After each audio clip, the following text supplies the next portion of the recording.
الرحمن الرحيم الحمد لله رب العالمين والصلاة والسلام على نبينا محمد وآله وصحبه أجمعين. أما بعد رب اشرح لي صدري ويسر لي أمري واحلل عقدة من لساني يفقهوا قولي. سبحانك لا علم لنا إلا ما علمتنا إنك أنت العليم الحكيم. اللهم ألهمني مراشد أموري وأعذني من شرور نفسي ومن سيئات أعمالي. അല്ലാഹു സുബ്ഹാനഹു വ തആല നമ്മുടെ നോമ്പും നിസ്കാരങ്ങളും ദുആകളും ഒക്കെ കബൂൽ ചെയ്യട്ടെ. ഒരടിമക്ക്, സത്യവിശ്വാസിയായ അടിമക്ക് അയാളുടെ ജീവിതത്തിൽ കിട്ടാവുന്ന ഏറ്റവും നല്ല സുവർണാവസരത്തിലാണ് നമ്മളുള്ളത്. പരിശുദ്ധ റമദാൻ. ഇതിന്റെയും അപ്പുറത്തെ അവസരം അല്ലാഹു അടിമക്ക് വേറെ നൽകാൻ ഇല്ല. ഇതങ്ങനെ പറയാൻ കാരണം റസൂലുള്ളാഹി സ്വല്ലല്ലാഹു അലൈഹി വസല്ലം തങ്ങളുടെ ഒരു ഹദീസാണ്. രണ്ട് ആളുകൾ മുസ്ലിമായി. നമ്മൾ കേട്ട ഹദീസായിരിക്കാം, പക്ഷേ അതിന് വലിയൊരു പാഠമുണ്ട്. മുസ്ലിമായി എന്ന് പറഞ്ഞാൽ നബി സല്ലല്ലാഹു അലൈഹി വസല്ലം തങ്ങളുടെ കാലഘട്ടത്തിലായതുകൊണ്ട് റസൂലുള്ളാഹിയുടെ സുഹബത്ത് കിട്ടി സഹാബാക്കളായി രണ്ടുപേര്. അതിൽ ഒരാൾ ഒരു ജിഹാദിൽ പങ്കെടുത്ത് ഷഹീദായി. ഷഹാദത്തിന്റെ കൂടി നമുക്കറിയാലോ. മറ്റേ ചങ്ങാതി പിന്നെയും ഒരു കൊല്ലം ജീവിച്ചു. അങ്ങനെ വീട്ടിൽ കിടന്ന് രോഗിയായി വീട്ടിന്റെ ഉള്ളിൽ മരിച്ചു. അപ്പൊ സ്വാഭാവികമായും സഹാബാക്കളുടെ ചർച്ചയായി. കാരണം രണ്ടൊറ്റ ചങ്ങാതിമാരാണ്, രണ്ടാൾക്കാർ മരിച്ചു. ആദ്യം ഷഹീദായ ആളെ പറ്റി സഹാബാക്കൾ പറഞ്ഞു, മാഷാ അല്ലാഹ്, ഷഹാദത്ത് കിട്ടിയ ആള് വലിയ ഭാഗ്യമാണ്. പക്ഷെ മറ്റേ ചങ്ങാതിക്ക് അങ്ങനെ ആവാൻ പറ്റിയില്ല. അയാൾ വീട്ടിൽ കിടന്നിട്ട് മരിച്ചുപോയി. ആ തരത്തിൽ സംസാരം വന്നു സഹാബത്തിനിടയിൽ. നബി സല്ലല്ലാഹു അലൈഹി വസല്ലം തങ്ങൾ ഇത് കേട്ടു. തങ്ങൾ പറഞ്ഞു, സഹാബത്തിനോട് ചോദിച്ചു, ആ വീട്ടിൽ കിടന്ന് മരണപ്പെട്ട ആൾക്ക് ഒരു റമദാൻ അധികം കിട്ടിയില്ലേ? അധികം കിട്ടി. ആ റമദാനിൽ അയാൾ നോമ്പെടുത്തില്ലേ? ആ നോമ്പെടുത്തു. എന്നാൽ മറ്റേക്കാളും അധികം ദറജകൾ ഈ മരിച്ച ആൾക്കാണ് കിട്ടിയിട്ടുള്ളത്. കാരണം ഒരു റമദാൻ കൂടുതൽ കിട്ടി. അതാണ് ഈ മാസത്തിന്റെ പ്രത്യേകത.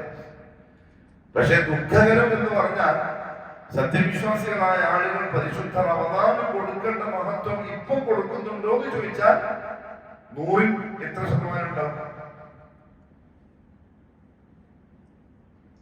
പറയും, നിങ്ങളുടെ അനുഭവം പറയും. ആളുകൾ എത്ര കൊടുക്കുന്നുണ്ടാവും? നാട്ടുകാരെ നോക്കിയിട്ട് പറയണ്ട, നമുക്ക് എന്ത് ചെയ്യാം, നമ്മളെ നോക്കിയിട്ട് പറഞ്ഞാൽ അത്ര ശതമാനം ഉണ്ടാവും.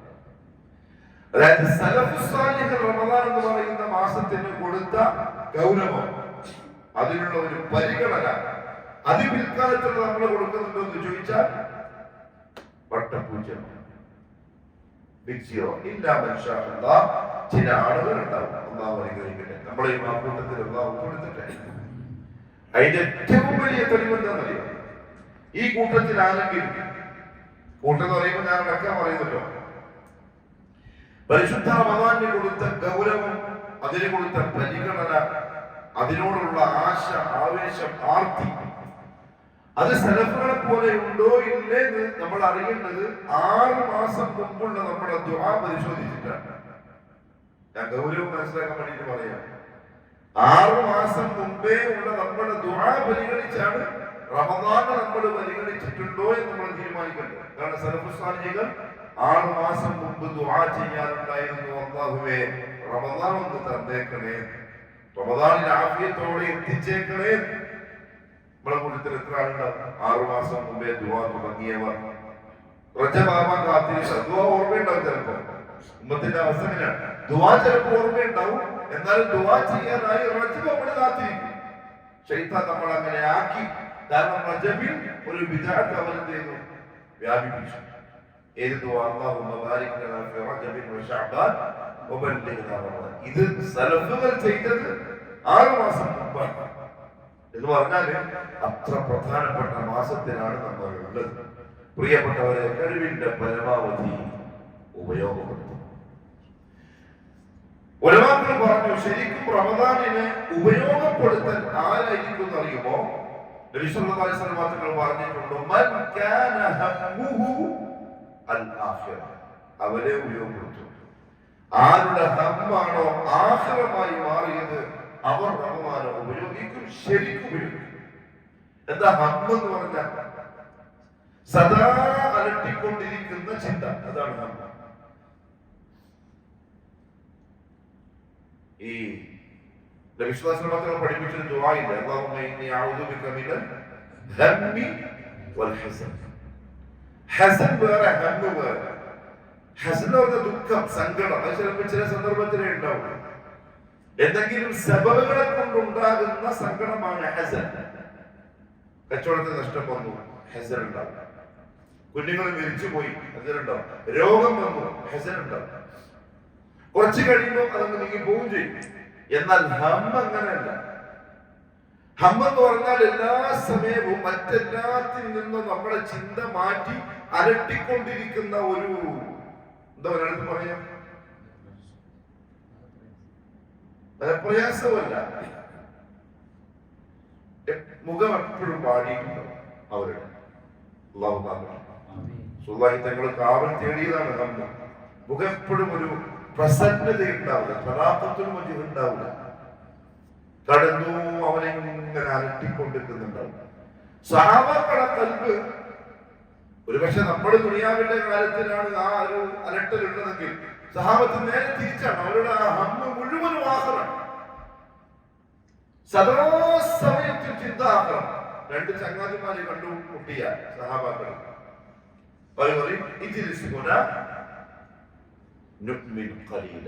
അവിടെ ഈമാൻ ഒന്ന് ശരിയാക്കിയിട്ട് പോവാം എന്ന് പറഞ്ഞാൽ അവിടെ ഇരിക്കുന്നുണ്ടാവും. എന്നിട്ട് അവർ രണ്ടുപേരും സൂറത്തുൽ അസ്ർ പാരായണം ചെയ്യും. ഒരാൾ വന്ന് മറ്റേ കേൾക്കും, വൽ അസ്രി ഇന്നൽ ഇൻസാന ലഫീ ഖുസ്ർ ഇല്ലല്ലദീന ആമനു വഅമിലു സ്സാലിഹാത്തി വതവാസൗ ബിൽ ഹഖ് വതവാസൗ ബിസ്സബ്ർ. എന്നിട്ട് പറയും അസ്സലാമു അലൈക്കും. എന്ത് സംസാരിച്ചാലും ലാസ്റ്റ് ഈ സൂറത്തിൽ വന്ന് അവസാനിക്കും. കാരണം എന്താ? ഹമ്മ് ആഖിറ. അങ്ങനെ ഉള്ളവർ പരിശുദ്ധ റമദാനിന്റെ ഒരു സെക്കൻഡ് നഷ്ടപ്പെടില്ല, ഉറപ്പാണ്, സംശയമില്ല. കാരണം ആഖിറം അങ്ങനത്തെ ഒരു സംഗതിയാണ്. അല്ലാഹു പറഞ്ഞു, മിൻകും മൻ യുരീദു ദുനിയ വമിൻകും മൻ യുരീദുൽ ആഖിറ. നിങ്ങളുടെ കൂട്ടത്തിൽ രണ്ട് വിഭാഗം ആൾക്കാരാണ്. ചില ആളുകളുടെ ആശ ദുനിയാവ് മാത്രമാണ്, ദുനിയാവ് മാത്രം ലക്ഷ്യം വെക്കുന്ന ആൾക്കാരുണ്ട്. പക്ഷെ ആഖിറം ലക്ഷ്യം വെക്കുന്ന ആളുകളും ഉണ്ട്. നിങ്ങളിൽ ആരാണോ ആഖിറം ലക്ഷ്യമാക്കുന്നത്, ആഖിറം ചോദിക്കുന്നത്, അവന് ഞാൻ ദുനിയാവും തരും ആഖിറം തരും. അതായത് ലക്ഷ്യം ആര് ലക്ഷ്യമാക്കിയോ, ജീവിതത്തിന്റെ ലക്ഷ്യത്തെ ആര് ലക്ഷ്യമാക്കിയോ ലക്ഷ്യവും തരും, ആവശ്യം പൂർത്തിയാക്കി തരും. എന്നാൽ ജീവിതത്തിന്റെ ആവശ്യത്തെ മാത്രം ആര് ലക്ഷ്യമാക്കിയോ അത് തരും, ലക്ഷ്യത്തില്ല. ദുനിയാവിന്റെ കൃഷിയും തരും, ആഖിറത്തിന്റെ കൃഷിയും തരും, ആഖിറത്തിന്റെ ഫിക്റാക്കും. നമുക്ക് ആ കൂട്ടത്തിൽ പെടണം.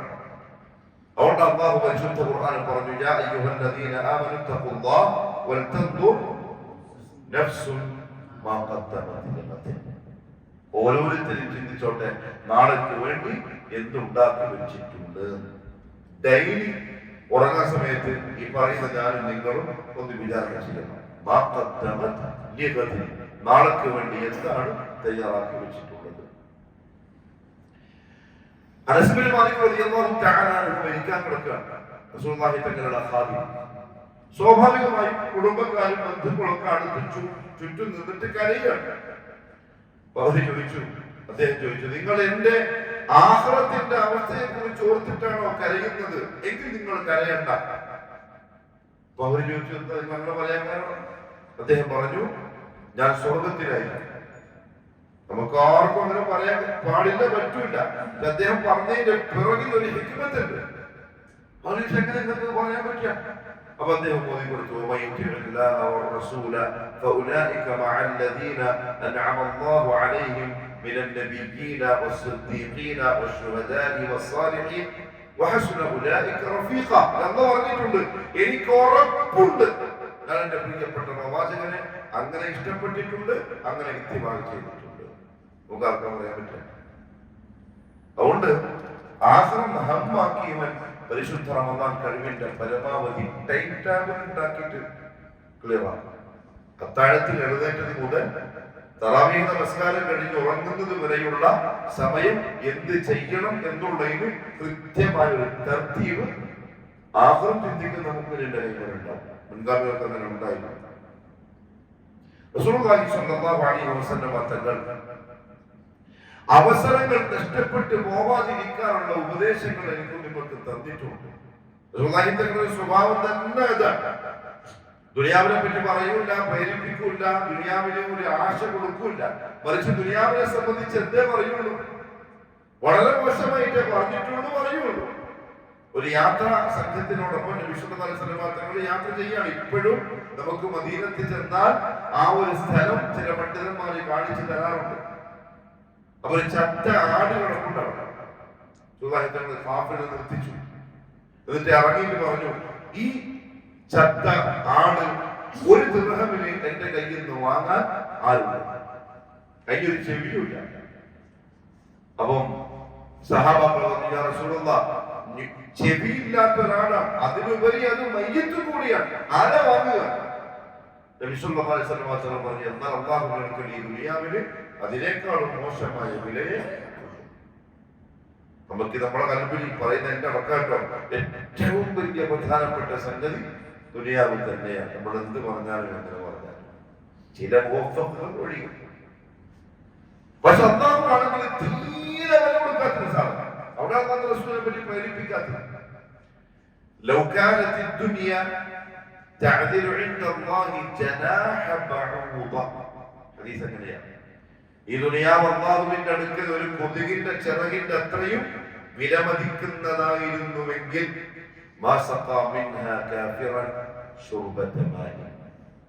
അവിശ്വാസിക്ക് അല്ലാഹു ഒരു തുള്ളി വെള്ളം കുടിക്കാൻ കൊടുക്കൂല. ദുനിയാവ് അല്ലാഹുവിന്റെ അടുത്ത് വിലയുള്ളതാണെങ്കിൽ അതിനർത്ഥം ദുനിയാവിന് വേണ്ടി കഷ്ടപ്പെടേണ്ടതല്ല കേട്ടോ. അതിനർത്ഥം പരിശ്രമിക്കണ്ട, ജോലി ചെയ്യണ്ട, അധ്വാനിക്കണ്ട, വിയർപ്പൊഴുക്കണ്ട എന്നൊന്നുമല്ല. അത് ആവശ്യമാണ്. പക്ഷേ ഈ ഉള്ളിൽ അത് കയറാൻ പാടില്ല. അത്രയും വ്യത്യാസമുണ്ട്. അതുകൊണ്ട് തന്നെ നബി സല്ലല്ലാഹു അലൈഹി വസല്ലം തങ്ങൾ നമുക്ക് സമയാസമയം ആവശ്യമുള്ള ഉപദേശം കൃത്യമായി തന്നിട്ടുണ്ട്. അതാര് ഫോളോ ചെയ്യുന്നുവോ ക്ലിയറായി അല്ലാഹു തൗഫീഖ് നസീബാക്കി തരും. രക്ഷപ്പെട്ടു പോയതേ പറ്റുള്ളൂ. നമ്മൾ എന്ത് പ്രസംഗിച്ചാലും എന്ത് കേട്ടാലും എഴുതിയാലും രക്ഷപ്പെട്ടല്ലേ പറ്റുള്ളൂ. പോക്കെന്തായാലും പോകേണ്ടി വരും. കവി പറഞ്ഞ പോലെ കുല്ലുബിനി ഉൻസ വഇൻ ഖാലത് സലാമതുഹു യൗമൻ അലാ ആലത്തിൻ ഹദ്ബാഅ മഹ്മൂലു. കുല്ലുബിനി ഉൻസ, ഓരോ പെണ്ണ് പ്രസവിച്ച മക്കളും. പെണ്ണ് പ്രസവിച്ചിട്ട് എല്ലാവരും ഉണ്ടാവും. പെണ്ണ് പ്രസവിക്കാതെ ഒറ്റ ഒരാളെ ഉണ്ടായിരുന്നു. ആരാണ്? എനിക്ക് തോന്നി ഈസാനബി പറയും. ഈസാനബിക്ക് ഉപ്പയില്ലാന്നേ ഉള്ളൂ, ഉമ്മയുണ്ട്, പറയുന്നുണ്ട്. കുല്ലുബിനി ഉൻസ, ഓരോ പെണ്ണ് പ്രസവിച്ച മക്കളും.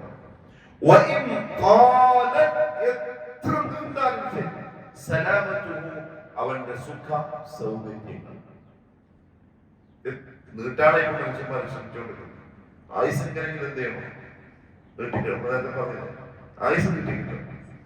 ഫുഡ് കഴിക്കാത്ത എന്തുകൊണ്ടാണ്? എന്തിനാ ഫുഡ് കഴിക്കാത്തത്? രാവിലെ അതിന്റെ പേരെപ്പോ പ്രോട്ടീൻ ജ്യൂസ് ഒരു ഗ്ലാസ്, പിന്നെ ഉച്ചക്കൊന്നുമില്ല, രാത്രി കുറച്ച് സലാഡ്. എന്തിനാ?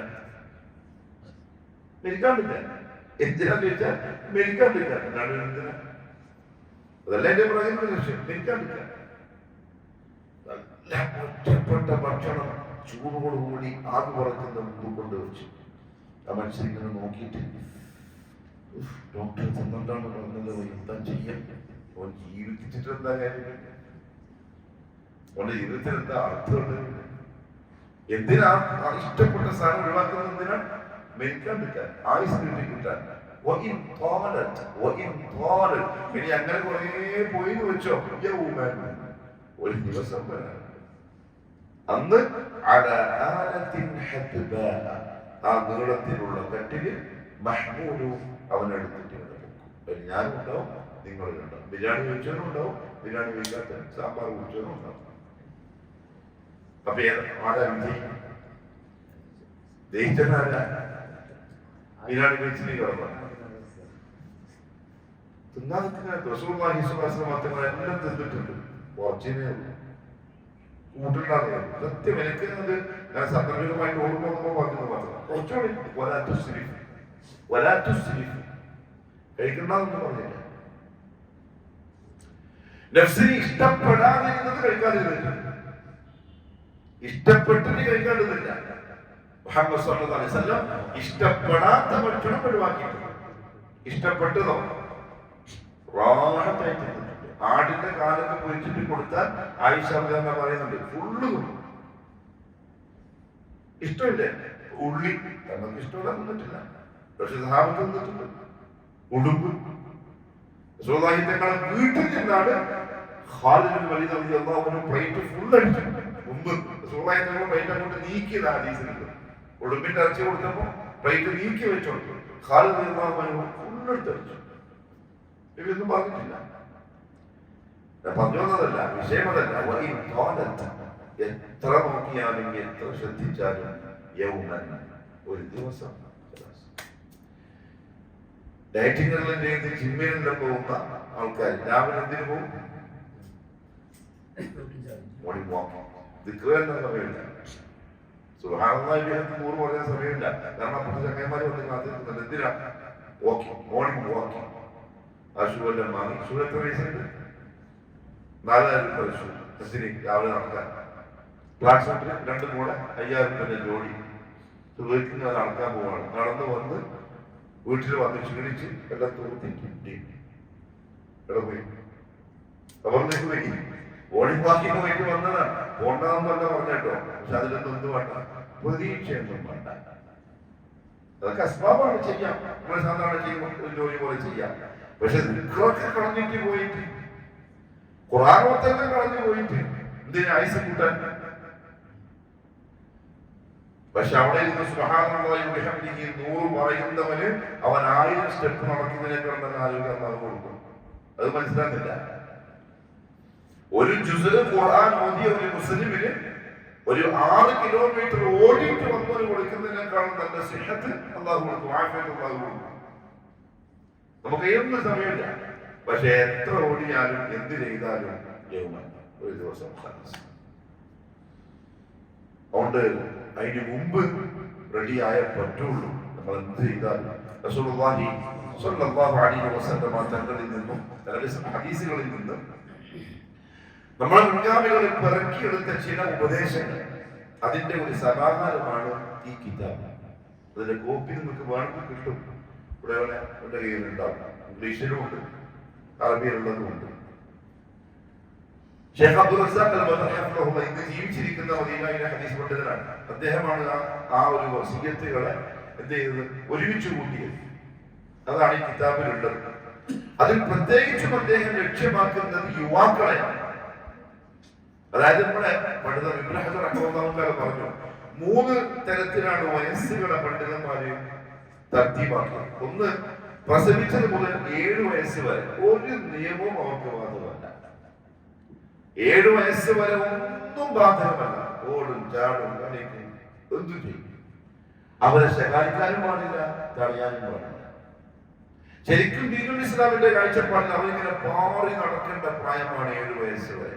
നമ്മൾ 3ാമത്തെ വയസ്സിൽ തന്നെ നടക്കേണ്ടിയിട്ട് കൊണ്ടിട്ട് 3ാമത്തെ വയസ്സ് അവർ ഓടിച്ചാടി. നമ്മൾക്ക് എന്തെല്ലോ ആവശ്യമില്ലാത്ത ചിന്തയാണ് പറയുന്നത്. അങ്ങനെയാണെന്തോ ഇങ്ങനെയാണെന്തോ. ഇപ്പൊ മുൻകാലങ്ങളൊന്നും ജീവിച്ചിട്ടില്ല ദുനിയാവിൽ. അവരൊക്കെ 3ാമത്തെ ക്ലാസ്സിൽ ബാഗ് കൂട്ടിട്ട് ഇത്രയായത്. സ്പെയിനിന്റെ ചരിത്രം വായിച്ചില്ല. സ്പെയിനിൽ നിന്ന് ആ പള്ളികളിൽ കരിപ്പടം പുതച്ചിരുന്ന് 12 വിളക്കിന്റെ അല്ലെങ്കിൽ 2 വിളക്കിന്റെ മുമ്പ് ഈ ശാസ്ത്രത്തിന്റെ കിതാബുകളൊക്കെ എഴുതി വെച്ച ആൾക്കാർ 3ാമത്തെ വയസ്സിൽ എസരി പോയ ആൾക്കാരാണ്. ഇൽമുള്ളത് പ്രിയപ്പെട്ടവരാ ഇതിനുള്ളിലാണ്. അതിനുള്ളിൽ ആ ഖുർആന്റെ ഉള്ളിൽ ഇൽമുള്ള അതിനുള്ളിൽ അത് കൂട്ടി വെച്ചിട്ട് 3ാമത്തെ വയസ്സിൽ ജോലി പഠിപ്പിക്കാനൊന്നും ഉമ്മത്തെ എവിടെ എത്തൂല. 7 വയസ്സ് വരെ മക്കൾ മാറേണ്ട സമയം ഉമ്മാന്റെ കൂടെ. വീട്ടിന്റെ ഉള്ളിൽ നിന്നുള്ള കുരുത്തക്കേടല്ല ശരി പറയാ വികൃതി കാണിക്കേണ്ട സമയം 7 വയസ്സ് വരെ. ഇസ്ലാം ഒന്നും നിയമാക്കുന്നില്ല. 7 തൊട്ട് 14 വയസ്സ് വരെ, 7 തൊട്ട് 14 വരെ, 7 തൊട്ട് 10 വരെ കൽപ്പിക്കലായി, 10 തൊട്ട് 14 വരെ അടിക്കേണ്ട പ്രായം. അപ്പൊ നമ്മൾ മുഴുവൻ ചെയ്യുമ്പോ 3 മുതൽ 7 വരെ കൂട്ടി. 7 കഴിഞ്ഞപ്പോ ഉള്ളപ്പോ എന്തായി കഴിഞ്ഞ് നോക്കിയിട്ട് കാര്യമില്ല, പുതിയ കാലമില്ല, പോട്ട് മൊബൈലും കൊടുത്ത് ടാബ് കൊടുത്തിട്ട് നെറ്റ് വിട്ടുകൊടുത്ത്. ഇസ്ലാം പിടിക്കാൻ പറഞ്ഞ സമയത്ത് കൂരി വിടും. പിന്നെ കണ്ടിട്ട് എന്താ കാര്യം? പിന്നെ ചോര കൊണ്ട് കണ്ടിട്ട് എന്താ കാര്യം? നിയമം നേരത്തെ ഇസ്ലാം പറഞ്ഞത് അത് ശ്രദ്ധിച്ചില്ല.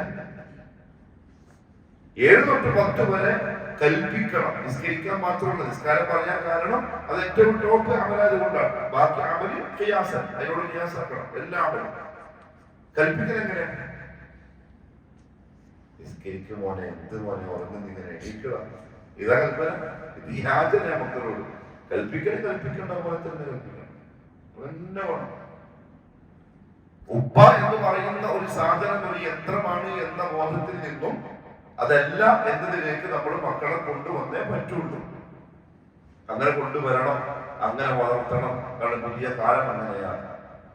ഉപ്പ എന്നോട് ചൂടായി പരാതി മക്കളുടെ ഉപ്പ എന്നോട് ദേഷ്യം പിടിച്ചു, ഉപ്പ എന്നെ അടിച്ചു, പരാതി എന്ന് പറഞ്ഞാൽ ഇവന്റെ മനസ്സിൽ ഉപ്പ എന്ന് പറയുന്നത് രാവിലെ പോകുന്ന, രാത്രി കയറി വരുന്ന, തിന്നാനും കൊടുക്കാനും തരുന്ന ഒരു സാധനം. അതിന്റെ അപ്പുറത്ത് ഉപ്പ എന്താന്നുള്ളത് പുതിയ കാലത്തിന്റെ മക്കൾക്ക് അറിയില്ല. കാരണം എന്താ, എന്റെ ഉപ്പ ഇപ്പം പറയുന്നുണ്ട്, ഉപ്പ എന്തായി ഡാഡിയായി. അതുകൊണ്ട് ഡാഡിനെയാണ് ഇവർ കാണുക, ഒരു കാലം ഭരിക്കുന്നുണ്ടാവുക. ഇന്നലെ അവിടെ ഒരു അറബിയുടെ ഒരു ഇത് വായിച്ചു ഫേസ്ബുക്കിൽ. ഈ ഇംഗ്ലീഷുകാർ മദേഴ്സ് ഡേ ഉണ്ടാക്കിയത്. എന്താ മദേഴ്സ് ഡേ എന്ന് അർത്ഥം?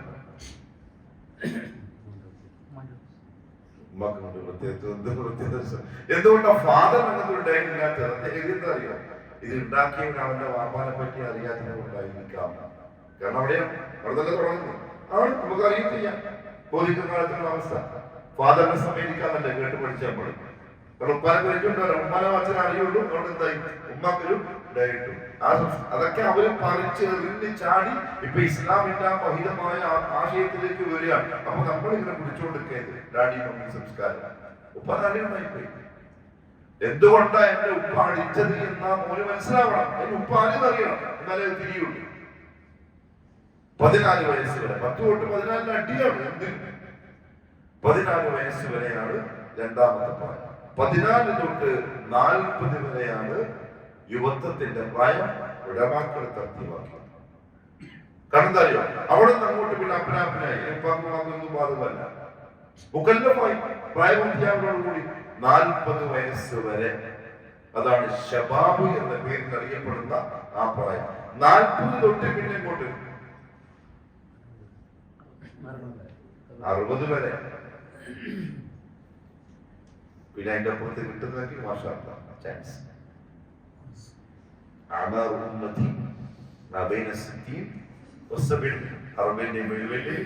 ഇടയിലാണ്. പക്ഷെ നമ്മൾ ദുആ ചെയ്യേണ്ടത് എത്തിക്കാതിരിക്കാൻ.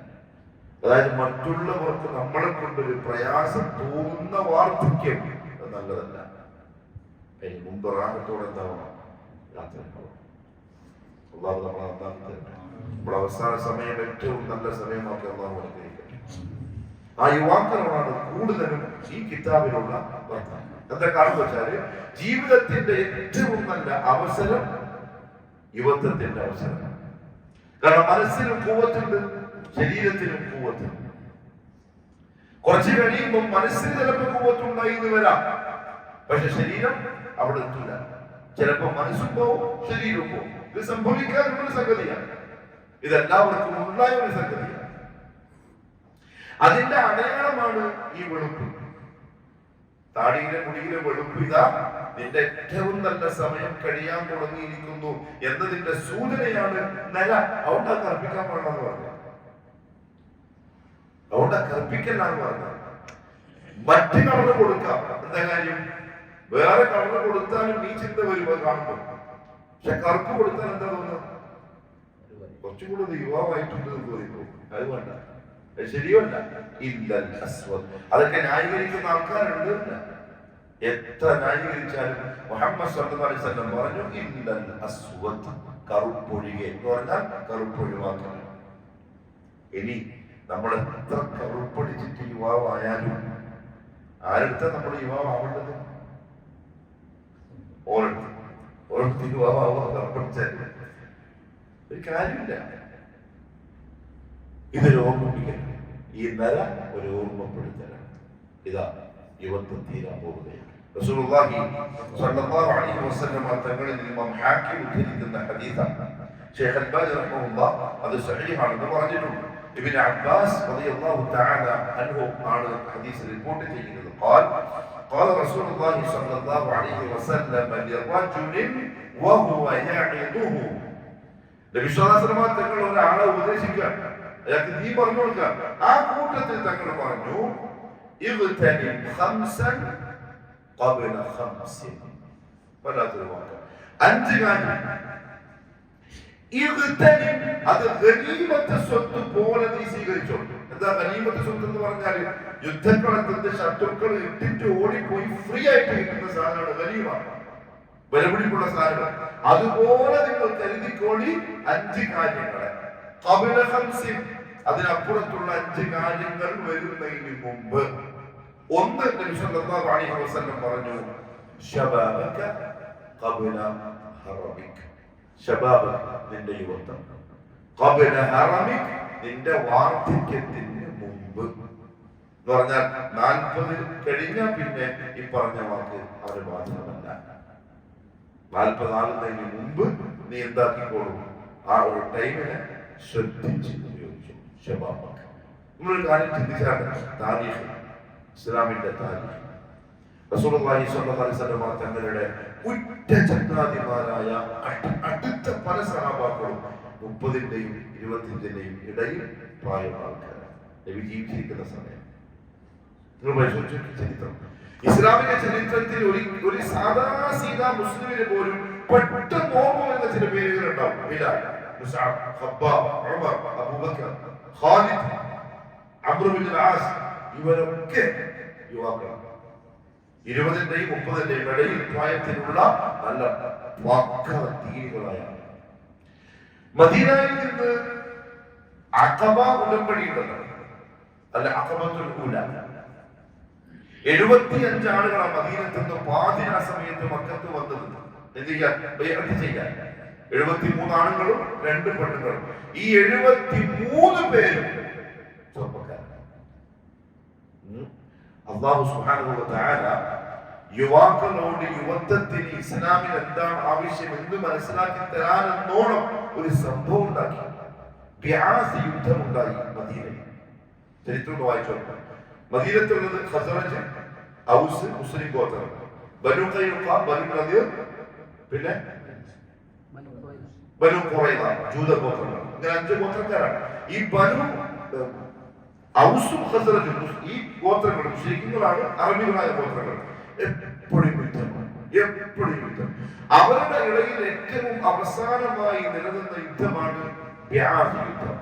4 കൊല്ലത്തോളം ബിആസ് യുദ്ധം. അതിന്റെ അവസാന യുദ്ധം നടക്കുന്നത് നബി സല്ലല്ലാഹു അലൈഹി വസല്ലം മദീനയിലേക്ക് പോകുന്നതിന്റെ കുറച്ച് മുമ്പാണ്. എന്താ സംഭവിച്ചതറിയോ? ആ യുദ്ധത്തിന് ഔസ് ഖസറജ് ഗോത്രങ്ങളുടെ നേതൃത്വം വഹിക്കുന്ന നിലവാദിച്ച വയസ്സന്മാരെല്ലാം കൊല്ലപ്പെട്ടു. നേതാക്കന്മാരും മുഴുവൻ കൊല്ലപ്പെട്ടു. ഈ 2 ഗോത്രത്തിൽ ഇപ്പൊ ആര് ബാക്കിയുള്ളൂ? നല്ല ചെറുപ്പക്കാരായ യുവാക്കൾ മാത്രമേ ബാക്കിയുള്ളൂ. ഒരുത്തൻ മാത്രം രക്ഷപ്പെട്ടു. ഒരു വയസ്സക്കാക്ക അറിയുന്നത് അബ്ദുല്ലാഹി ഇബ്നു ഉബയ്യ് ഇബ്നു സലൂൽ, മുനാഫിക്കുകളുടെ നേതാവ്. അവൻ ബാക്കിയെല്ലാം ചെറുപ്പക്കാരല്ലേ. ഇയാൾ മാത്രമേ കുറച്ച് പ്രായമുള്ളതുള്ളൂ. മദീനത്തിന്റെ രാജാവാകാനായി കാത്തിരിക്കുന്ന സമയത്താണ് നബി സല്ലല്ലാഹു അലൈഹി വസല്ലം തങ്ങളുടെ വരവും. ഈ യുവത്വം മുഴുവനും എന്ത് ചെയ്തു? റസൂലുള്ളാഹി തങ്ങളുടെ ഒഴുകി പോകുകയും ഇവര് അസൂയ വരികയും ചെയ്തു. നിഫാഖിന്റെ തുടക്കം ആ അസൂയ. അതിന്റെ കാരണം എന്താ? 6 വയസ്സുമാരില്ല യുവാക്കൾ. അഥവാ മദീനയിലേക്ക് ഇസ്ലാമിന്റെ 2ാം ഘട്ടമാണ്. ഇസ്ലാമിക സാമ്രാജ്യം അവിടെ സ്ഥാപിതമാവാൻ പോവാണ്. അതിന് റബ്ബുൽ ഇസ്സത്ത് സെലക്ട് ചെയ്തത് യുവാക്കളെ. യുവത്വത്തെ എല്ലാവർക്കും ആവശ്യം, രാഷ്ട്രീയക്കാർക്കും അതിന്റെ ആവശ്യം, ഇസ്ലാമിനും ആവശ്യം യുവാക്കളായി. അത് യുവാക്കൾ മനസ്സിലാക്കണം. എന്നിട്ട് നബി സല്ലല്ലാഹു അലൈഹി വസല്ലം തങ്ങൾ മദീനയിലേക്ക് തങ്ങൾ പോകുന്നതിന് മുമ്പ് 2 മാസം മുമ്പ് ഒരു ചെറുപ്പക്കാരനെ മദീനത്തേക്ക് അയച്ചു, അവിടെ ദീനിന്റെ ക്ലാസ് എടുക്കാൻ. അന്ന് ആ ചെറുപ്പക്കാരന്റെ വയസ്സ് 25. അതായത്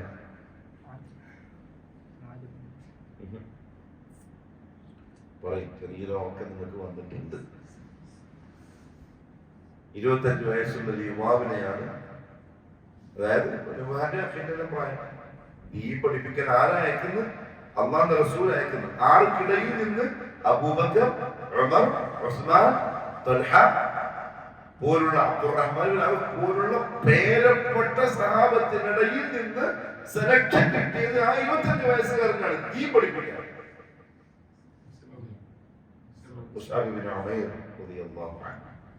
25 വയസ്സുള്ള ആരാ? ഫക്കീറ, പള്ളിക്കരച്ച് പഠിച്ചൊരു ഫക്കീറ, ഒരു മൂലാർക്കിയാണ് മദീന, മക്കയിലെ ഏറ്റവും വലിയ ധനികയുടെ ഏക മകൻ. ഫുൾ, അതായത് റസൂലുള്ളാഹി സ്വല്ലല്ലാഹു അലൈഹി വസല്ലം തങ്ങളുടെ സദസ്സിലേക്ക് മദീന അദ്ദേഹം കടന്നു വന്നു. എന്താ ഉത്തരവറിയോ? ഒരാട്ടിന്റെ തോല്, ഒരാട്ടിന്റെ തോൽ കൊടുത്തിട്ട് ഒരു തുണി മുറിച്ചിട്ടാണ് വരുന്നത്. റസൂലുള്ളാഹി തങ്ങൾക്ക് അനുഭവി. ഞങ്ങൾ പറഞ്ഞു, എനിക്ക് മുസ്അബിനെ ഓർമ്മയുണ്ട്, മക്കയിലെ മുസ്അബിനെ. അന്ന് മുസ്അബ് ധരിച്ച പോലത്തെ വസ്ത്രം മക്കയിൽ ആരും ധരിക്കൂലായിരുന്നു. മുസ്അബ് ഉപയോഗിക്കുന്ന സുഗന്ധം മക്കത്ത് ആരും ഉപയോഗിക്കൂല. മുസ്അബ് വീട്ടിൽ നിന്ന് ഇറങ്ങിയാൽ അവിടെയുള്ള പെൺകുട്ടികൾ പറയും, മുസ്അബ് വീട്ടിൽ നിന്ന് ഇറങ്ങിയിട്ടുണ്ട്, മാറ്റിട്ടുണ്ട്. ഇന്ന് എന്റെ മുമ്പിൽ മുസ്അബ് ഇങ്ങനെ നിൽക്കുന്നത് അള്ളാഹ്ക്ക് വേണ്ടി, അള്ളാഹ് റസൂലിന് വേണ്ടിയാണല്ലോ എന്ന് പറഞ്ഞിട്ട് കരഞ്ഞു. അദ്ദേഹം മുഹദില ഷഹീദായി. അബൂ ഹുറൈറ റളിയല്ലാഹു പറഞ്ഞു, മുസ്അബ് ഷഹീദായപ്പോൾ കഫൻ പൊതിയാൻ തുണിയില്ല, ആ ഒറ്റ തുണിയേ ഉള്ളൂ. കാല് മറിച്ചാൽ തല പുറത്താണ്, തല മറിച്ചാൽ കാല് പുറത്താണ്. നമുക്ക് എന്താ ചെയ്യേണ്ടത് മനസ്സിലാക്കില്ല. നബി സല്ലല്ലാഹു അലൈഹി വസല്ലം പറഞ്ഞു, തല മറച്ചോണി, കാലിന് ഇദ്ഖർ പുല്ല് മറിച്ചിട്ട് കാല് മറിച്ചിട്ട് കബറെടുത്തിക്കോളി. നമ്മൾ അങ്ങനെ പൊത്തിയിട്ട് കിടത്തി. അപ്പൊ നബി സല്ലല്ലാഹു അലൈഹി വസല്ലം തങ്ങൾ വന്നു, മുസ്അബിനെ നോക്കിയിട്ട് പറഞ്ഞു, വമിൻഹും മൻ ഖദാ നഹ്ബഹു വമിൻഹും മൻ യന്തസിർ. അല്ലാഹ് ഏൽപ്പിച്ച ഉത്തരവാദിത്തം പൂർത്തിയാക്കിയ ചിലരുണ്ട്, ചില ആൾക്കാർ പൂർത്തിയാക്കാൻ കാത്തിരിക്കുന്നുണ്ട് എന്ന് പറഞ്ഞാൽ മുസ്അബിന് റസൂലുള്ളാഹി കൊടുത്ത സർട്ടിഫിക്കറ്റ് ആണ്. പൂർത്തിയാക്കിയിട്ടാ പോകുന്നത്. വയസ്സ് എത്രയുണ്ട്? 25ാമത്തെ വയസ്സിൽ ദാഇയായിട്ട് അല്ലാഹുവിന്റെ റസൂൽ അയക്കുക മദീനത്തേക്ക്. എത്രത്തോളം ഇൽമുണ്ടാക്കിയിട്ടുണ്ടാകും ആ വയസ്സിൽ ആ യുവാവ്. അദ്ദേഹം അവിടെ ചെന്ന് ഉസൈദ് ബിൻ ഖുദൈർ മുസ്ലിമായി, മദീനത്തെ നേതാവാണ്. അദ്ദേഹത്തിന്റെ വീടാണ് പിന്നെ ദഅവത്തിന്റെ കേന്ദ്രം. അവിടത്തേക്കാണ് സഅദ് ബിൻ മുആദ് റളിയല്ലാഹു അൻഹു കുന്തം പിടിച്ചിട്ട് മുസ്അബിനെ കൊല്ലാൻ വേണ്ടി വരുന്നത്. കളാക്കര് പറയാൻ വേണ്ടി പുതിയ മതം പ്രചരിപ്പിക്കുന്നുണ്ട്. ഗവൺമെന്റ് നേതാവായിട്ട് നിൽക്കുന്ന കാര്യം ഈ സഅദിനാണെങ്കിലോ അന്ന് 30-ൽ കുറവാണ് വയസ്സ്. ഈ വരുന്ന നേതാവ് അദ്ദേഹം കുന്തം കൊണ്ടുവന്നിട്ട് ആ മണ്ണിൽ കുത്തി ഉസൈദ് ബിൻ ഖുദൈറിന്റെ വീട്ടിൽ പറഞ്ഞു, നിങ്ങൾ ആരാണ്? മക്കക്കാരൻ. പേരെന്താ? പേരിന്റെ പേരാണ്. നിങ്ങൾ എന്താ പറയുന്നത്? ഇന്ന കാര്യമാണ്. ഇവിടെ പറ്റൂല, പോയിക്കോളും. ഇവിടെ നിങ്ങൾ പോയിക്കോളും. ഇനിയും ഉസൈദിന്റെ വീട്ടിൽ നിങ്ങൾ താമസമുണ്ടെന്ന് ഞാൻ അറിഞ്ഞാൽ ഈ കുന്തം കണ്ടോ അത് നിങ്ങളുടെ നെഞ്ചത്ത് കയറും. പോകുന്നത് നിങ്ങൾക്ക് നല്ലത്. മുസ്അബ് ബിൻ ഉമൈർ റളിയല്ലാഹു പറഞ്ഞു, സഅദ് നിങ്ങളൊന്ന് ഇരിക്കും. ആ 25 വയസ്സുകാരൻ, നിങ്ങളൊന്ന് ഇരിക്കും. ഞാൻ പറയുന്നത് നിങ്ങളൊന്ന് കേൾക്ക്. കേട്ടതിന് ശേഷം നിങ്ങൾ തീരുമാനിച്ചു, ഞാൻ പോകണ്ടാണെങ്കിൽ ഞാൻ പോവാം, അല്ലെങ്കിൽ നിങ്ങളെ ഇഷ്ടം. ഇപ്പൊ സഅദ് വിചാരിച്ചു ശരിയാ, അത് പറഞ്ഞു ശരിയാ. അവിടെ ഇരുന്നു. മുസ്അബ് എന്ന 25-കാരന്റെ പ്രസംഗം കേട്ടു, ദീനിനെ പറ്റിയുള്ള പ്രസംഗം. റസൂലുള്ളാഹിന്റെ നല്ല കേൾക്കുന്നു. റസൂലുള്ളാഹി അപ്പുറത്ത് മക്കത്തുണ്ട്. യുവാവായ ആ ശിഷ്യന്റെ കേൾക്കുന്നത് കേട്ട് കഴിഞ്ഞപ്പോൾ സഅദ് ആ കുന്തം പിടിച്ചിട്ട് പറഞ്ഞു, അശ്ഹദു അല്ലാ ഇലാഹ ഇല്ലല്ലാഹ് വ അശ്ഹദു അന്ന മുഹമ്മദൻ റസൂലുള്ളാഹ്. നേരെ പോയി ഗോത്രം ഖസറജിന്റെ അടുത്ത്, ഞാൻ മുസ്ലിമായിരിക്കുന്നു, നിങ്ങൾ മുസ്ലിം ആവുന്നില്ലെങ്കിൽ ഞാൻ നിങ്ങളോട് കൊണ്ടൂല. എല്ലാവരും മുസ്ലിം. ആ ഗോത്രം മുഴുവൻ ഇസ്ലാമിലേക്ക് വന്നു. കാരണക്കാരൻ മുസ്അബ് ബിൻ ഉമൈർ, 25 വയസ്സുള്ള ചെറുപ്പക്കാരൻ. നമ്മൾ ഇന്നത്തെ കാലത്ത് 25 വയസ്സുള്ള ചെറുപ്പക്കാരന്റെ ദീനുമായിട്ടുള്ള ബന്ധം നോക്കി നോക്കി, ബന്ധപ്പെട്ട അറിവൊക്കെ നോക്കി നോക്കി എത്ര ഉണ്ടാവും. മേജിസ്കാരനൊക്കെ അടക്കാക്കുന്ന വെച്ചാൽ അടക്കാക്കുന്നത് അതാണ് 25 വയസ്സാണ് ഇപ്പോഴത്തെ അവസ്ഥ. ദീനെ പറ്റിയുള്ള അറിവത്തില്ല, ഒന്നുമില്ല. ദീനെന്നാൽ എന്ത് എന്നതിന് ഒരൈഡിയും പുതിയ തലമുറക്കില്ല. അക്കൂട്ടത്തിൽ ചില ചെറുപ്പക്കാർ നമുക്ക് കിട്ടിയാൽ മുത്തുകളാണ്. അല്ലാഹു കബൂലാക്കട്ടെ. റസൂലുള്ളാഹി സ്വല്ലല്ലാഹു അലൈഹി വസല്ലം തങ്ങളുടെ ശിഷ്യനായിരുന്ന ബിലാൽ ഇബ്നു റബാഹ് എത്ര വയസ്സാണ്? നല്ല തടിയും തന്റെയുള്ള ആളുകൾ കണ്ടാൽ, മസ്ജിദിലെ കണ്ടാൽ നോക്കിപ്പോ. അങ്ങനത്തെ ബിലാൽ വിലപിടിപ്പുള്ള അടിമയായിരുന്നു മക്കത്തെ ബിലാൽ പറഞ്ഞല്ലോ. പക്ഷെ മക്കത്തെ മണലുകൾ മുഴുവനും ബിലാലിന്റെ യുവത്വത്തിന് സാക്ഷി പറയും. മക്കത്തെ ഓരോ മണലും സാക്ഷി പറയും ബിലാലിന്റെ ആദർശത്തിനും ബിലാലിന്റെ തീരിനും കൂറിനും ആത്മാർത്ഥവും. ഇന്നത്തെ യുവത്വത്തിന് ഭൂലോകം സാക്ഷി പറയുന്നത് എന്തിനു വേണ്ടിയിട്ട്? പറഞ്ഞു, വാർദ്ധക്യം വരും, അതിന്റെ കരിമ്പിടം പുതച്ചവരോട് ചോദിക്കുക എന്താണ് അതിന്റെ പ്രയാസം. അതിന് മുമ്പ് ആ യുവത്വം നിങ്ങൾ മുതലാക്കി. പറഞ്ഞു, നാളെ അർശിന്റെ തണൽ കിട്ടുന്ന 7 വിഭാഗം ആൾക്കാരിൽ ഒരാൾ യുവാവ്, അല്ലാഹുവിന്റെ ഇബാദത്തിനായി വളർന്നു വന്ന യുവാവ്. അർശിന്റെ തണൽ കിട്ടാനുള്ള അത്രയും വലിയ കാര്യങ്ങളാണ് ചെയ്യുന്നത്. കാരണം അവന്റെ നഫ്സ് ഷെർറിലേക്ക് കൊതിക്കുന്ന സമയം അതിനെ ഇബാദത്തിലേക്ക് അവൻ തിരിച്ചുകൊണ്ടു ക്ഷമ കാണിച്ചു. അതിന് പകരം വന്ന് കൊടുക്കുന്നത് അർശിന്റെ തണൽ.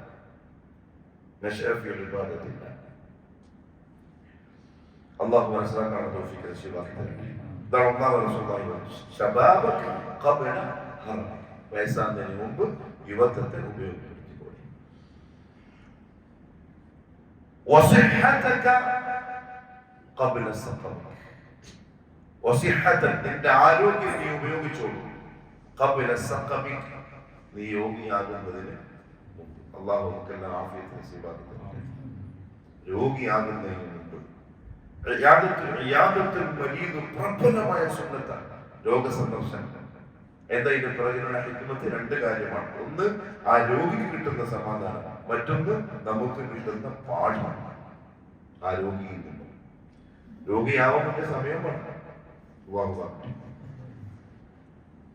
ഇസ്ലാം എന്ന നിഅമത്തിന് ശേഷം ഒരു അടിമക്ക് കിട്ടുന്ന നിഅമത്തുകളിൽ ഏറ്റവും വലിയ നിഅമ അൽ-ആഫിയ. അത് അല്ലാഹു തന്നെ തരണം.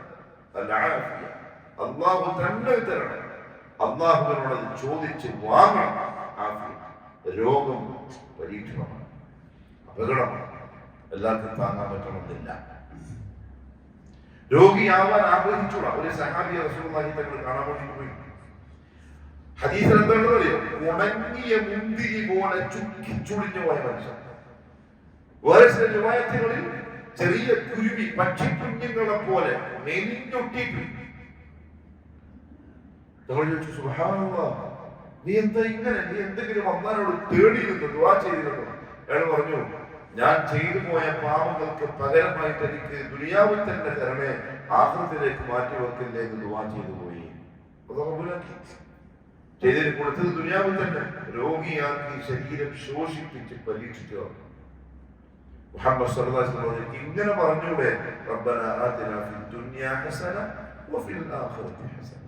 അല്ലാഹുവേ, ദുനിയാവിൽ നല്ലത് തന്നെ, ആഖിറത്തിലും നല്ലത് തന്നെ ദുആ ചെയ്യൂടെ. അദ്ദേഹം പിന്നെങ്ങനെ ദുആ ചെയ്യാൻ തുടങ്ങിയ റാവി പറഞ്ഞു, കുറച്ച് കഴിയുമ്പോഴേക്കും അയാൾ പഴയ പോലെയായി, രോഗം മാറി.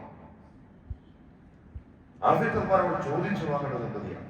അവിടെ രാവിലെ വൈകുന്നേരം പഠിപ്പിച്ചത് അത് പറയാൻ പഠിപ്പിച്ച സമയത്ത് നമ്മൾ നടക്കാൻ പോയാൽ പിന്നെങ്ങനെ ആഫിയത്ത് കിട്ടുക? اللهم عافني في بدني، اللهم عافني في سمعي، اللهم عافني في بصري، لا إله إلا أنت، اللهم إني أعوذ بك من الكفر والفقر وأعوذ بك من عذاب القبر، لا إله إلا أنت. وموضوع പ്രാവശ്യം പറയാൻ നബി സല്ലല്ലാഹു അലൈഹി വസല്ലം പഠിപ്പിച്ചിട്ടുണ്ട്. അത് പറയാനാണ് ആരോഗ്യത്തിലുള്ള ഒന്നാമത്തെ മരുന്ന്. രണ്ടാമത്തെ മരുന്നാണ് വാക്യം നടക്കാൻ പോകുന്നത്. ഇതില്ല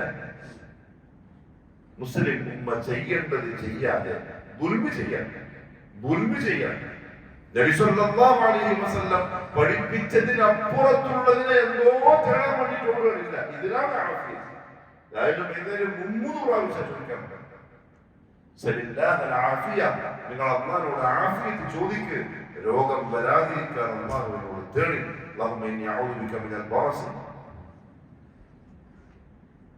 കൊറോണ ഒന്ന് പെയ്തു പോകാൻ എല്ലാവരും പഠിച്ചു. اللهم إني أعوذ بك من البرص والجذام وأعوذ بك من الجنون ومن سيء الأسقام. ബറസുൽ ജുദാം എന്ന് പറഞ്ഞാൽ വെള്ളപ്പാണ്ടും കുഷ്ഠരോഗം. വഅഊദു ബിക മിനൽ ജുനൂൻ, മാനസിക രോഗം. കാവൽക്കാരൻ പറഞ്ഞതാണ് വമിൻ സയ്യിൽ അസ്ഖാം, മോശമായി കാണപ്പെടുന്ന രോഗം എന്തൊക്കെയുണ്ടോ അതിൽ നിന്നെല്ലാം നീ എനിക്ക് കാവൽക്കാ അല്ലാഹ്. എന്തുകൊണ്ടാണ് ഇപ്പൊ സയ്യിൽ അസ്ഖാം പറയാൻ കാരണം? സാധാ രോഗം എന്ന് പറയാതെ. കാരണം സാധാരണ വരുന്ന പനി, ജലദോഷം, തൊണ്ടവേദന, ഇതൊക്കെ നമുക്ക് ഖൈറാണ്. മുഅ്മിനീങ്ങൾക്ക് എല്ലാം ഖൈറാണ്. പക്ഷെ ഇത് സാധാ പൊതുവെ വരും. ഈ രോഗങ്ങൾ പാപങ്ങൾ മാപ്പ് ചെയ്യപ്പെടും, ദറജകൾ ഉയർത്തപ്പെടും. പക്ഷെ മാരകമായ രോഗങ്ങളിൽ നമ്മളോട് കാവൽ തേടുകയും വേണം. കാരണം രോഗിയായാൽ പിന്നൊന്നും നടക്കൂല. അതുകൊണ്ട് റസൂലുള്ളാഹി പറഞ്ഞു സ്വല്ലല്ലാഹു അലൈഹി വസല്ലം വസിഹതക ഖബല സഖമിക, രോഗിയാകുന്നതിന് മുമ്പ് നിന്റെ ആരോഗ്യത്തെ നീ ഉപയോഗപ്പെടുത്തിക്കൊള്ളുക. ഇപ്പൊ നിർത്താട്ടോ, ഇയാൾ എന്താ നിർത്താത്തത് തോന്നുന്നുണ്ടോ?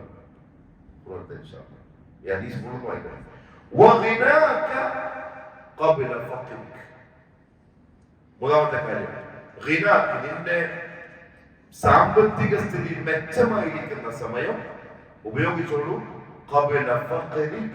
ദാരിദ്ര്യം വരുന്നതിന് മുമ്പ്.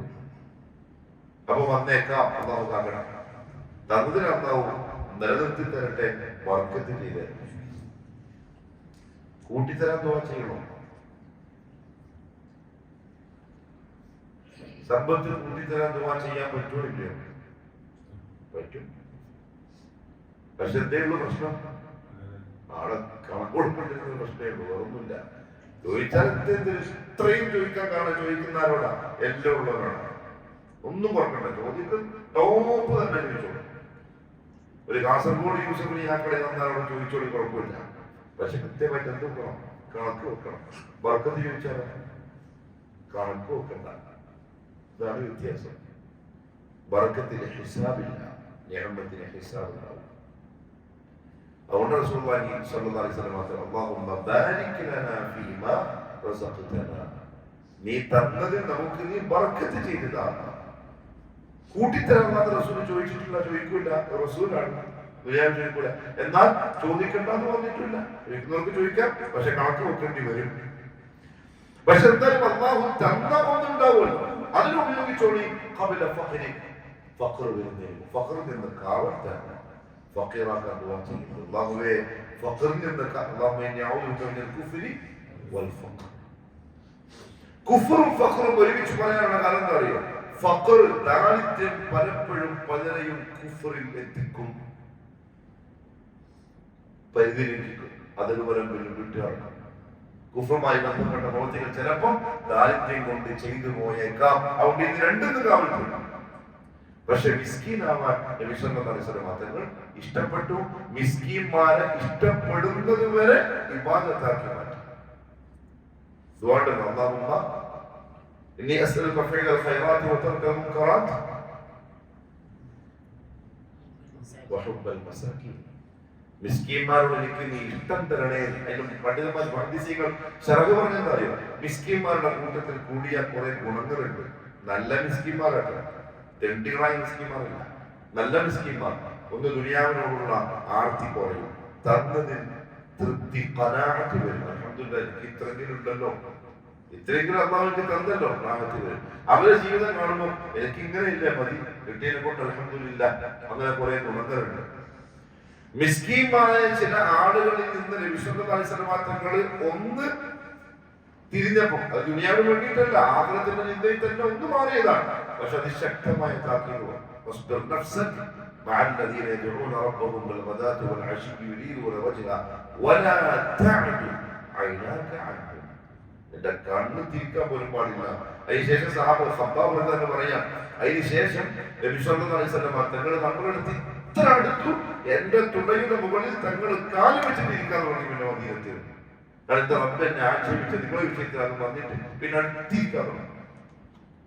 പക്ഷെ മിസ്കീൻ അത് നമുക്ക് അന്നേരം ഹദീസൊന്നും വായിക്കുമ്പോൾ അതിന്റെ ഗൗരവം കിട്ടിയില്ല. പക്ഷെ ഇപ്പം എന്താണ് ഇതിന്റെ ഗൗരവം എന്ന് മനസ്സിലായി. കാരണം എന്താ അറിയോ, പുതിയ കാലത്ത് മിസ്കീന്മാരെ അവഗണിക്കുന്ന ഒരു പ്രവണത മുസ്ലിമീങ്ങൾക്കിടയിൽ വരെ വർദ്ധിച്ചു വരുന്നു. വിവാഹ സദസ്സുകളിലൊക്കെ മിസ്കീന്മാർക്ക് ഒരു ടേബിൾ, വിരിച്ച ടേബിൾ, കുറച്ചുകൂടി കൂടിയവർക്ക് അതിന്റെ അപ്പുറത്ത് ഒരു ഗോൾഡൻ ഇതിലുള്ള ഒരു ടേബിൾ, അതിനുള്ള VIP പിന്നെ പരിനുള്ളിൽ പിന്നെ പ്രത്യേകിച്ച് ഒരു ടേബിൾ ഇപ്പൊ നിലവിലുണ്ട്. അങ്ങനത്തെ കല്യാണങ്ങൾ, അങ്ങനത്തെ സദസ്സുകൾ, ദുനിയാവിലെ ഏറ്റവും വൃത്തികെട്ട വലീമ, ഏറ്റവും മോശമായ വലീമ. അതുകൊണ്ട് അല്ലാഹു സുബ്ഹാനഹു വ തആല തന്നിരിക്കുന്ന അവസ്ഥ സദഖ ചെയ്തു, ദീനിനു വേണ്ടി ഉപയോഗിച്ചു, ഉപയോഗപ്പെടുത്തുമ്പോൾ ഖബല ഫഖരി, ദാരിദ്ര്യം വരുന്നതിന് മുമ്പ്, വഫറാഗക ഖബല ശുഗ്ലിക, ഒഴിവ് സമയം ജോലി ഭാരം കൊണ്ട് തിരക്കാവുന്നതിന് മുമ്പ് ഉപയോഗിച്ചു. ഫറാഗ, ഒഴിവ് സമയം. അല്ലാഹു ജോലികളെ കൊണ്ട് നമ്മളെ തിരക്കാക്കാതിരിക്കട്ടെ. ഒരു ഹദീസുണ്ട്, അതായത് അല്ലാഹു പറയുന്നു, യബ്ന ആദം തഫറഗ ലിഇബാദതി, ഇബാദത്തിന് വേണ്ടി സമയം കണ്ടെത്തിക്കൊള്ളൂട്ടോ, ഞാൻ നിങ്ങൾക്ക് 2 കാര്യങ്ങൾ തരാം. എന്ത്? ഒന്ന്, അംലഉ സദറക ഗിന, എന്റെ നെഞ്ചിൽ ഞാൻ സമാധാനം കൊണ്ട് നിറച്ചുതരാം. വഅസുദ്ദ ഫഖറ, ദാരിദ്ര്യം ഞാൻ മാറ്റിത്തരാം. വഇല്ലാ തഫഅൽ, നീ അങ്ങനെ ചെയ്യാൻ തയ്യാറല്ലെങ്കിൽ, പക്ഷേ എനിക്ക് ഇബാദത്തിന് സമയം ഒഴിവാക്കി എടുക്കാൻ പോലും പറ്റാതെ നീ ദുനിയാവിന്റെ തിരക്ക് കഴിയാണെങ്കിൽ ഞാൻ ലം അസുദ്ദ ഫഖറ, ദാരിദ്ര്യം ഞാൻ മാറ്റുന്ന പ്രശ്നമില്ല. ഓടണ ഓട്ടം, രാഷ്ട്രത്തിൽ നോക്കുമ്പോൾ കൈവെള്ളയിൽ ലം അസുദ്ദ ഫഖറ, ദാരിദ്ര്യം മാറ്റേണ്ടവൻ അല്ലാഹുവാണ്, നിന്റെ അധ്വാനമല്ല. ദാരിദ്ര്യം മാറേണ്ടത് നീ പള്ളി കൊടുക്കുന്ന സമയത്തെ പരിഗണിച്ചാണ്, ഓടുന്ന സമയത്തെ പരിഗണിച്ചല്ല. അതൊരു സബബ് മാത്രമാണ് ഈ ഓട്ടം. നീ എത്ര ഓടി, എത്ര വീർത്തു, അതല്ല ചിലപ്പോ നോക്കുക ചിലപ്പോ ഓടിയിട്ടുണ്ട്, അത് സ്വീകരിക്കാനായിട്ട് ഇവിടെ എന്ത് ചെയ്തു അതായിരിക്കും നോക്കുക. പക്ഷെ ഈ സമയം കിട്ടുന്നില്ല, ഇമാനത്തിന് സമയം കിട്ടുന്നില്ല. ദാരിദ്ര്യം ഞാൻ മാറ്റൂല്ല, മാത്രമല്ല എന്റെ കൈ ഞാൻ ജോലിയെ കൊണ്ട് നിറച്ചു കളയും. എപ്പോഴും യാത്ര, ബിസിനസ് ടൂർ, പള്ളിക്ക് പോകാൻ സമയമില്ല, നിസ്കരിക്കാൻ സമയമില്ല, ഉമ്മാനെ കാണാൻ പോകുന്ന സമയമില്ല, ഉപ്പാനെ കാണാൻ പോകുന്ന സമയമില്ല, കൂടെ പുറപ്പെടുന്നു വിളിക്കാൻ സമയമില്ല, ഒന്നിനും നേരമില്ല. ചോദിച്ചാൽ തിരക്കാണ്. അള്ളാഹു പറഞ്ഞെന്താ അറിയോ, അത് അള്ളാഹു നിനക്ക് തരുന്നൊരു ആദാബാണ്. ജോലികളെ കൊണ്ട് നടക്കുക, ഇബാദത്തിന് സമയം കിട്ടാത്ത തരത്തിൽ കളിച്ചു കളയും. അതുകൊണ്ട് ഒഴിവ് സമയത്തെ ഉപയോഗപ്പെടുത്തിക്കോണേ. മരിക്കുന്നതിന് മുമ്പ് നിന്റെ ജീവിതത്തെ നീ ഗനീമത്തായി കണ്ട് ഉപയോഗിച്ചു. പ്രിയപ്പെട്ടവരെ, ശൈഖ് ഈ കിതാബിന്റെ തുടക്കത്തിൽ ആദ്യം തന്നെ പറഞ്ഞ ഹദീസ് ഈ ഹദീസാണ്. കാരണം ഇതിൽ ഒരു വലിയ നസീഹത്തുണ്ട്. ഈ പറഞ്ഞ 5 കാര്യങ്ങൾക്ക് അപ്പുറത്ത് പറഞ്ഞ 5 കാര്യവും നമ്മുടെ ജീവിതത്തിൽ സംഭവിക്കുന്ന അല്ലെങ്കിൽ സംഭവിക്കാവുന്ന 5 കാര്യങ്ങളാണ്. അത് വരുന്നതിന് മുമ്പ് ഇതെല്ലാം എല്ലാവർക്കും കിട്ടും ചെയ്യും. യുവത്വം അത് ഇന്നത്തെ ആരും ഉണ്ടാവില്ല, തൊണ്ടമായ കാര്യം ജയിക്കൂല, യുവത്വം എന്തായാലും ഉണ്ടാവും. കബല ഹാർമി, പക്ഷെ വാർദ്ധക്യവും വരും, അതിന് മുമ്പ് റെഡിയാക്കണം. രോഗിയാകുന്നതിന് മുമ്പ് ആരോഗ്യം, ദാരിദ്ര്യം വന്ന് കൂടുന്നതിന് മുമ്പ് സാമ്പത്തിക സ്ഥിതി എന്താണോ അതിനനുസരിച്ച് ഉപയോഗിച്ചോളാം. അതേപോലെ തിരക്ക് കൂടുന്നതിന് മുമ്പ് ഒഴിവുള്ള സമയം ശ്രദ്ധിച്ചോളാം. വലിക്കുന്നതിന് മുമ്പ് അള്ളാഹു തന്ന ജീവിതത്തെ ഉപയോഗപ്പെടുത്തുക. അള്ളാഹു നല്ല തൗഫീഖ് നസീബാക്കി. ബാക്കി ഇൻഷാ അല്ലാഹ് അടുത്ത ദിവസം പറയാം. അള്ളാഹു പറഞ്ഞതും കേട്ടതും ഉൾക്കൊണ്ട് ജീവിതത്തിൽ പ്രാവർത്തികമാക്കാൻ തൗഫീഖ് നസീബാക്കി. സുബ്ഹാനക അല്ലാഹുമ്മ വബിഹംദിക അഷ്ഹദു അൻ ലാ ഇലാഹ ഇല്ലാ അൻത അസ്തഗ്ഫിറുക വഅതൂബു ഇലൈക്. വസ്സലാമു അലൈക്കും വറഹ്മത്തുള്ളാഹി വബറകാതുഹു.